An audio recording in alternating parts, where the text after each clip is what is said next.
Upaya kelompok bongkar ijazah Jokowi, Bon Jovi, untuk memperoleh informasi ijazah Presiden ke-7 Joko Widodo melalui sengketa di Komisi Informasi Pusat kandas. KIP menolak permohonan yang diajukan pemohon Leoni Lydia, Lukas Suwarso, dan Herman terhadap termohon Polda Metro Jaya dalam sidang putusan sela. Ketua Majelis Sidang KIP, Rospita Vici Paulin, membacakan amar putusan, menolak permohonan pemohon untuk seluruhnya. Penolakan tidak didasarkan pada pokok sengketa ijazah, melainkan alasan teknis administratif terkait jangka waktu pengajuan. Majelis Sidang menilai permohonan sengketa informasi yang diajukan pemohon belum memenuhi batas waktu yang ditetapkan Undang-Undang KIP. Sebelum ditolak KIP, kelompok Bon Jovi menuntut sejumlah dokumen terkait ijazah Jokowi dari Polda Metro Jaya, antara lain salinan ijazah asli dan transkrip nilai berupa scan warna, kartu rencana dan hasil studi, laporan tugas akhir atau skripsi, dokumen kelulusan dan yudisium, serta dokumen ijazah asli yang saat ini berada di bawah penguasaan Polda Metro Jaya untuk kepentingan proses hukum. Dengan ditolaknya permohonan tersebut, Bon Jovi akan memilih strategi yang lebih cepat, yakni melayangkan permohonan informasi baru ke Polda Metro Jaya dan memulai kembali prosedur dari awal.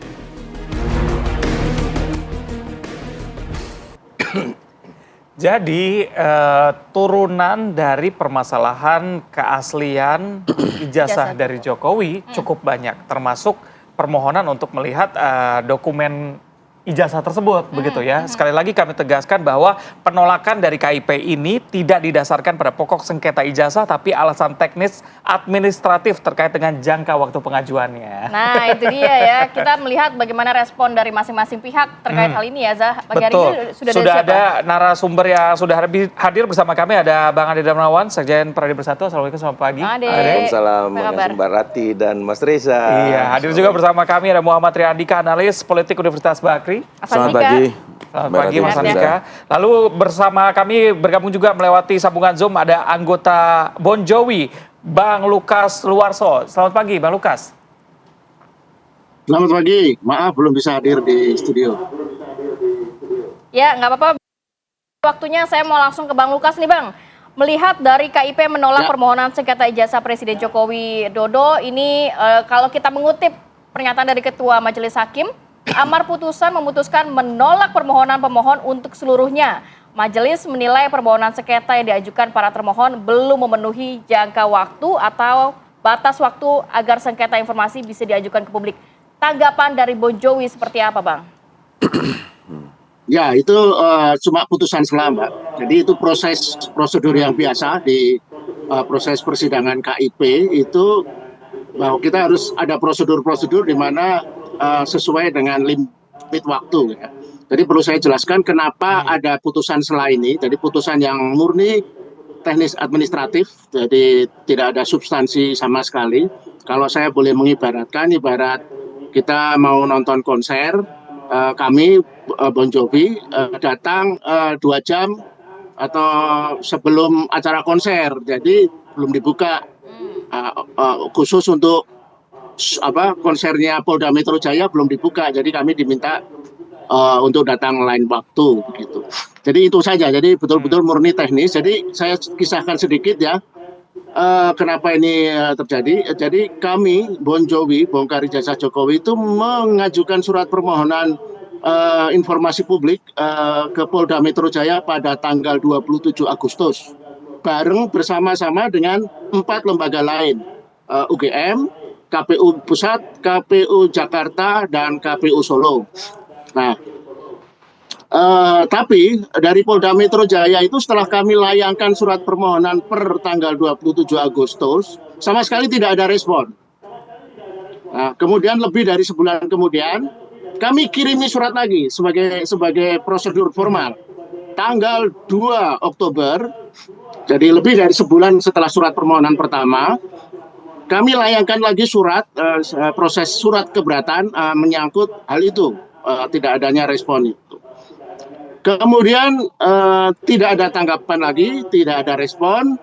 Nah, pada akhirnya Karena tidak ada respon dari Polda Metro Jaya, sementara surat yang sama hampir bersamaan kami kirim ke 4 lembaga lain itu, sebagian sudah ada yang merespon, UGM khususnya sangat cepat merespon, KPU Pusat, KPU Jakarta, Solo juga termasuk yang tidak telat merespon itu. Nah makanya kemudian pada tanggal 31 Oktober, kami melayangkan surat gugatan ke Komisi Informasi Pusat, 31 Oktober. Dan kita tahu minggu lalu kita sudah menyelenggarakan sidang pertama gugatan Bon Jovi ini ke 5 lembaga itu, dan kemudian kemarin hari Senin sidang kedua, yaitu sidang kedua itu terbagi dalam 2 sidang, Selasa dan Rabu. Hari Selasa mendengarkan adjudikasi atau putusan sela dari Majelis Komisioner KIP untuk Polda Metro Jaya, dan kedua untuk UGM. Itu hari Senin ya, kemarin. Dan Rabu kemarin juga kita mendengarkan mediasi dengan pihak KPU Pusat, KPU DKI, dan KPU Solo. Nah, putusan hari Senin yang menyangkut gugatan kami terhadap Polda Metro Jaya itu direspon oleh KIP bahwa itu tadi yang beredar sekarang ramai di media. Putusan selanya berbunyi gugatan ditolak karena tidak sesuai batas waktu. Jadi kami baru 28 hari. Mestinya kita 30 hari, jadi beda 2 hari. Nah, tidak problem, kami menerima bagi kami karena itu cuma teknis administratif. Ya. Jadi begitu situasinya. Baik, Bang Lukas. Iya, dalam perjalanan sidang kemarin kan juga yang cukup membuat publik melihat begitu ya, di mana majelis memilih untuk melibatkan pihak lain begitu ya, tapi ternyata kan tidak dilibatkan di sana. Tanggapan Anda gimana, Bang? Itu yang sidang dengan UGM. Jadi hari Senin itu ada 2 sidang yang terpisah ya. Sidang terpisah hari Senin itu adalah khusus dengan Polda Metro Jaya dengan putusannya menolak gugatan, dan sidang dengan UGM adalah sidang adjudikasi atau pra-adjudikasi. Nah, dalam sidang dengan UGM itu cukup panjang, menarik, dan perdebatannya seru, diperiksa satu persatu. Jadi sidang sempat di-break karena panjang ya. Intinya pada sidang dengan UGM hari Selasa itu diperiksa satu persatu permohonan kami. Jadi ada 20 dokumen yang kami mohon untuk didapatkan oleh UGM, kan memang sama sekali UGM tidak memberikan dokumen yang kami minta itu, kecuali 3 jawaban, 3 jawaban surat. Dokumen tidak ada dalam penguasaan UGM, dokumen dalam penguasaan Polda Metro Jaya, atau 3 dokumen tidak dipunyai. Nah, dari 3 jawaban itu kemudian diperiksa satu persatu. Kami sempat break dan majelis komisioner bersidang tertutup dengan UGM untuk menyangkut itu. Nah, setelah itu kami diminta gabung kembali dan di satu persatu ditanyakan lagi. Baik. Satu persatu ditanyakan lagi permintaan 20 dokumen kami. Baik, itu terkait saat persidangan ya. Saya mau ke Bang Ade. Bang Ade, menanggapi nampaknya pihak Bon Jovi ini tetap gigih ya. Selain nanti tadi kan sudah dikatakan di KIP, oke lah akhirnya mencoba juga nantinya jalur lain lewat Polda Metro Jaya. Kegigihan ini Anda melihat? Begini Mbak Rati, bahwa sidang KIP ini bukan di Polda itu Metro tidak Jaya itu berpengaruh apa-apa KIP, terhadap sesuatu yang dimana ingin membuktikan keaslian atau palsu, itu yang pertama. Yang kedua, bahwa ada pengecualian memang di dalam Undang-Undang Nomor 14 Tahun 2008 tentang keterbukaan informasi publik, itu pasal 17 ayat 1 itu di poin B Undang-Undang KIP itu jelas pengungkapan informasi yang dapat menghambat penyidikan atau penyelidikan tindak pidana, maka itu adalah suatu pengecualian, tidak bisa diberikan. Bahwa sudah tepat KIP memutuskan bahwa menolak, itu yang pertama. Sudah tepat ya menurut Sudah Anda? tepat, dan kalaupun itu terkait 30 hari plus 10 hari yang dikatakan tadi, batas waktunya tetap dimohonkan kembali nantinya. Walaupun belum dibahas substansinya. Saya yakin bahwa acuan dasar hukumnya itu ada di pasal 17 nantinya. Tetap Kenapa? Karena yang mampu menghambat penyidikan itu tidak boleh, itu pengecualian itu. Itu yang pertama. Ya, adalah apapun yang dilakukan teman-teman Bon Jovi itu hanya diberikan seluruh putusannya nih ya. Tidak ada putusan di situ asli atau palsu itu nanti. Tidak ada itu.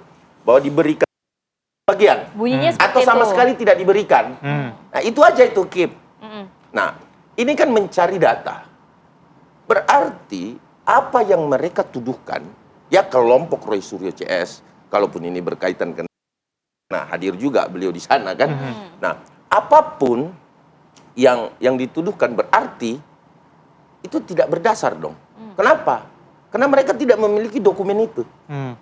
Sudah menyampaikan kepada publik, sudah mempengaruhi pemikiran pengikutnya bahwa ini barang palsu. Tapi kan ternyata itu. Sementara kita lihat masih di Uber dokumennya. Kan itu persoalannya sekarang. Nah, tapi tidak akan berpengaruh apa-apa dan tidak memiliki poin.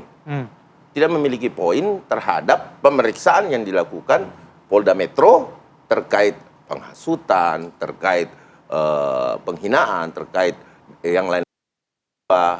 Bahwa kalau Anda tidak memiliki dokumen, terus yang Anda tunjukkan pada saat menjelaskan di beberapa media, itu dokumen siapa? Itu dokumen siapa? Baik, berarti ada manipulasi kan? Berarti ada manipulasi data kan? Coba kita tanyakan ke Bang Lukas. Gimana Bang Lukas? Ya, saya kira itu salah memahami. Tidak kita itu Bon Jovi ya mengajukan gugatan ke KIP itu justru karena data primer ijazah Jokowi tidak pernah ditunjukkan. Dan yang saya pahami Bung Roy Suryo dan kawan-kawan itu kan melakukan uji forensik hanya berdasarkan unggahan salinan ijazah Jokowi yang diunggah oleh relawan Jokowi kan, si Andi siapa itu, April lalu, dan itu yang kemudian memicu persoalan ini sejak April ya. Kontroversi kedua setelah kontroversi pertama sidang gugatan sidang Bambang Tri dan Gus Nur ya. Jadi persoalan data tidak ada itu yang memang harus dimulai dari Jokowi. Ya, Bang Lukas, Jokowi sebagai Bang Lukas. Saya mau nanya, berarti apa dasar kawan Bang Lukas menyampaikan bahwa ijazah yang ada sama Bapak Insinyur Joko Widodo itu palsu? Dasarnya apa? Karena sudah ada presiden 2 tahun sebelumnya kan persidangan Bambang Tri dan Gus Nur itu yang menghukum 2 orang itu dianggap memfitnah, mencemarkan nama baik. Itu salah Bang. Nah, itu kan Bambang Tri itu penghasutan. Bang, sebentar. Saya sampaikan ke Abang. Kalau Abang korelasi kepada Bambang Tri itu bukan persoalan asli atau palsu di situ itu. Itu penghasutan yang dilakukan melalui podcast mereka. Sama aja.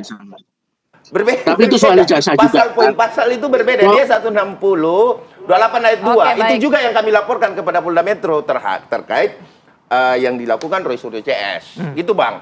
Jadi korelasinya bahwa pertanyaannya sederhana.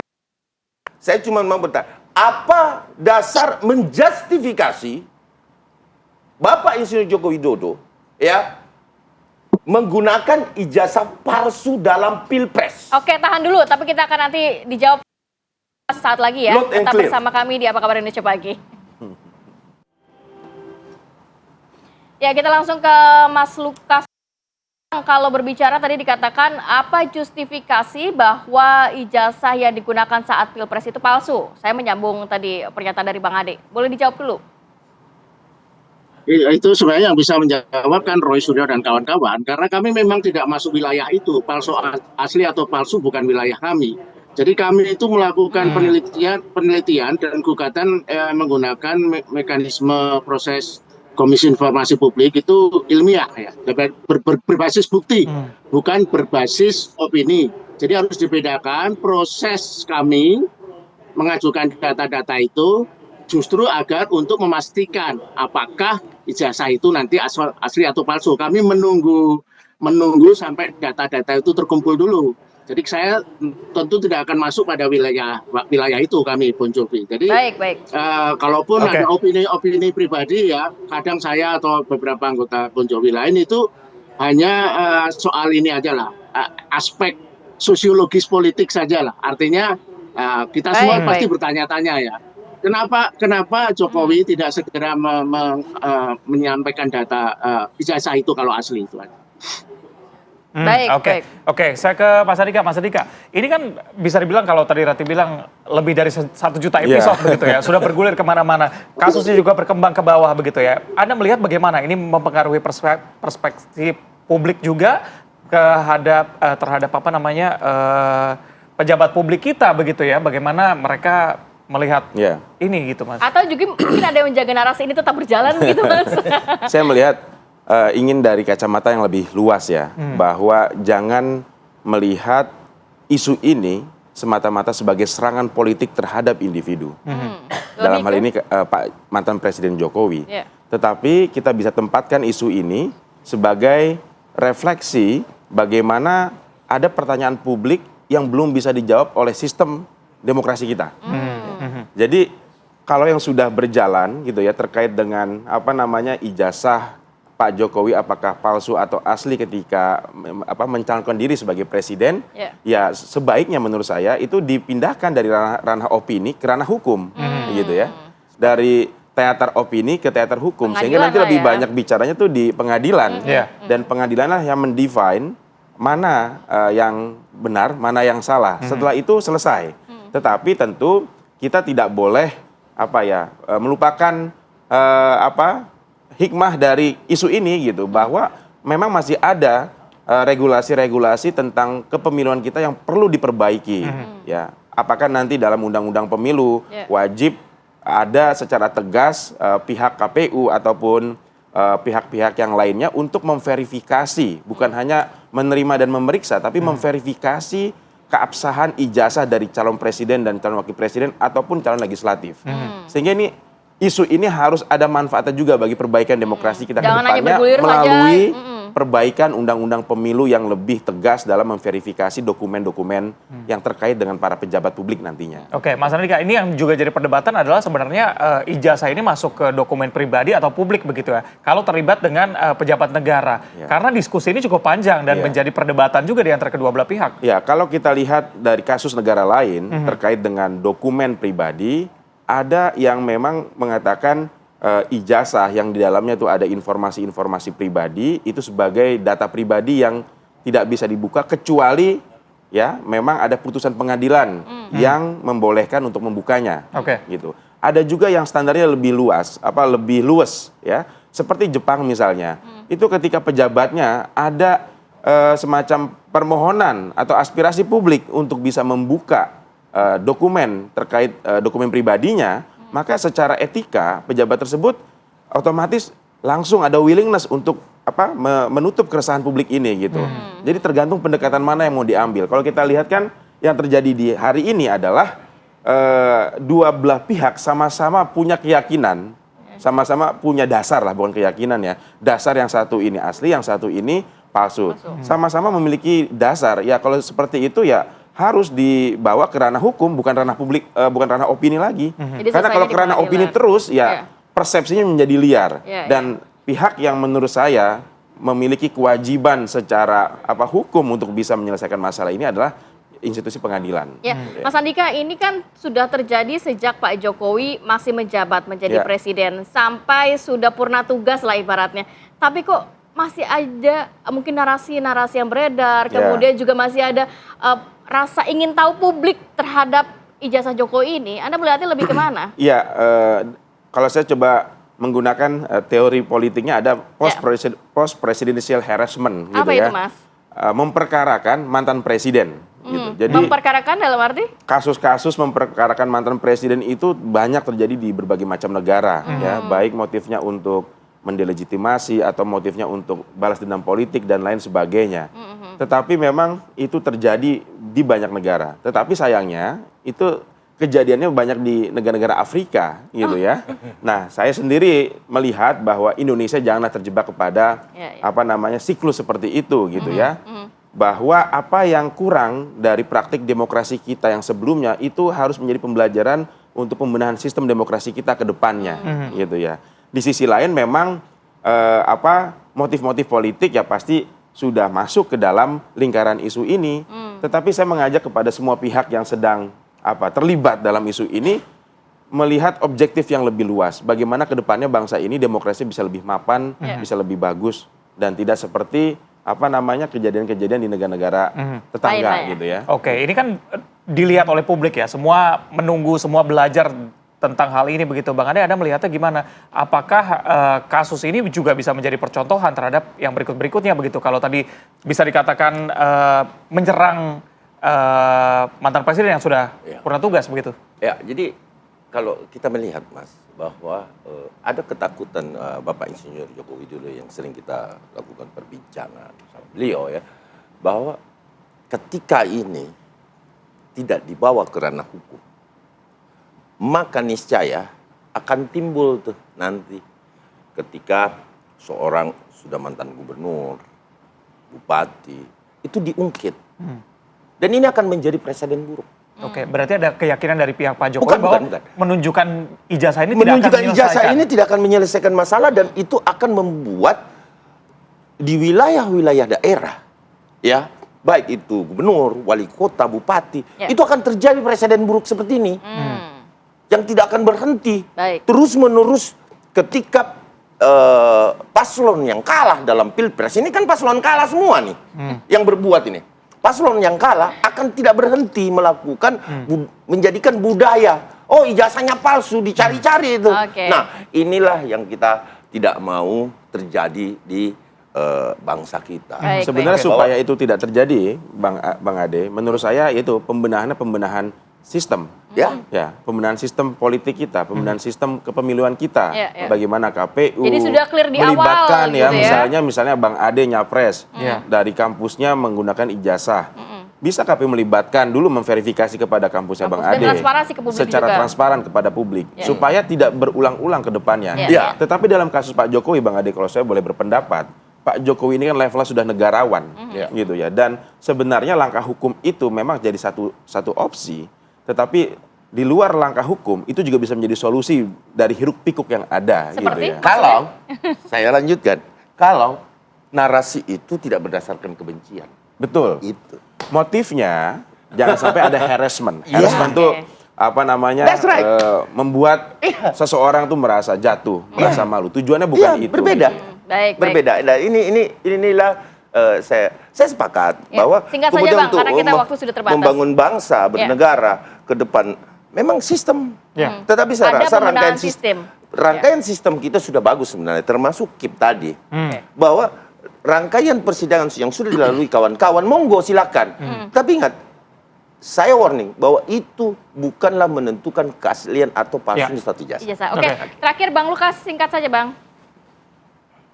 Ya, kalau soal harassment itu itu ringan lah, bahwa orang saling mengheres, apalagi yang beda politik ya. Tapi kan poinnya tadi, kalau mau dibawa hukum itu bukan hukum pidana loh. Artinya harus diselesaikan dulu ijazahnya. Nah, satu-satunya hukum untuk catatan untuk pengamat tadi, itu harus di Komisi Informasi Publik ini selesaikan dulu keaslian atau kepalsuan.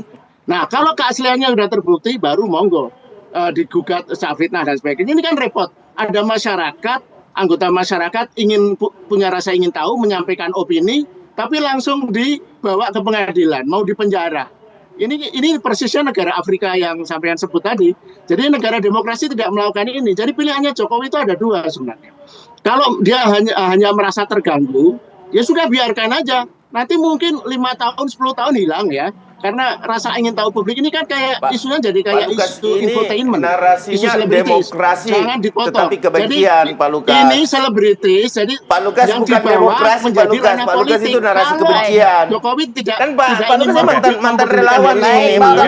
Ini nampaknya kalau kita. Baik, Bang Lukas. Aduh, mantan relawan yang sakit hati nih Pak Lukas. Oke. Poinnya sudah kita tangkap. Biasakan itu, kawan saya.